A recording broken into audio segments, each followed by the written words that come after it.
há comparação entre esses dois julgamentos de Lula e de Bolsonaro? Sim. Afinal de contas, comparar nada mais é do que verificar as semelhanças, verificar as diferenças entre duas coisas. Portanto, vamos comparar as condenações anuladas do Lula pelo crime de corrupção com o julgamento de Bolsonaro pelo crime imaginário de tentativa não tentada de golpe de Estado. A primeira comparação diz respeito a quem julga. O Lula foi julgado pela Justiça Comum em primeira instância por um juiz sorteado, sem histórico de afiliação política e nenhum envolvimento prévio com o caso. Nos seus processos, o Lula teve direito a apelar ao Tribunal Regional Federal, ao Superior Tribunal de Justiça e ao próprio Supremo Tribunal Federal.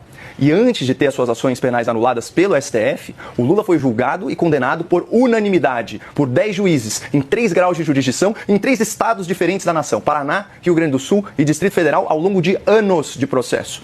Já o Bolsonaro perdeu o direito de ser julgado pela Justiça Comum e está sendo perseguido diretamente pelo STF, que é o órgão máximo do Judiciário, sem direito a apelar para outro tribunal, num julgamento relâmpago. E no Supremo, alguns dos juízes da ação penal contra o Bolsonaro já declararam em público sua intenção de derrotá-lo politicamente, já o processaram, já advogaram a favor do PT e são aliados históricos do senhor Lula da Silva. A segunda comparação diz respeito às provas do processo. No caso do Lula, implicado no escândalo do Petrolão, havia múltiplos delatores que eram réus confessos e denunciaram aí uma série de vantagens indevidas recebidas pelo petista.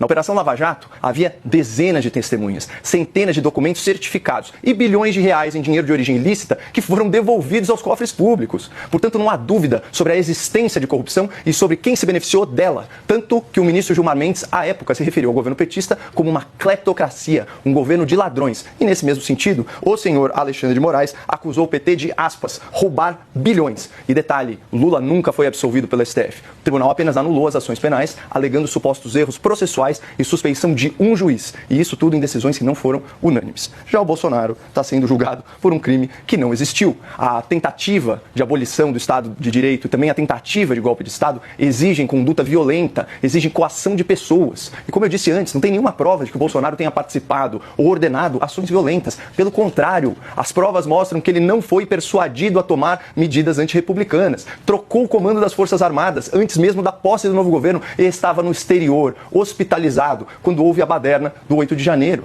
No seu processo, tem só um delator, que está gravado em áudio, desabafando, que adulterou seu próprio testemunho para se encaixar na narrativa da acusação.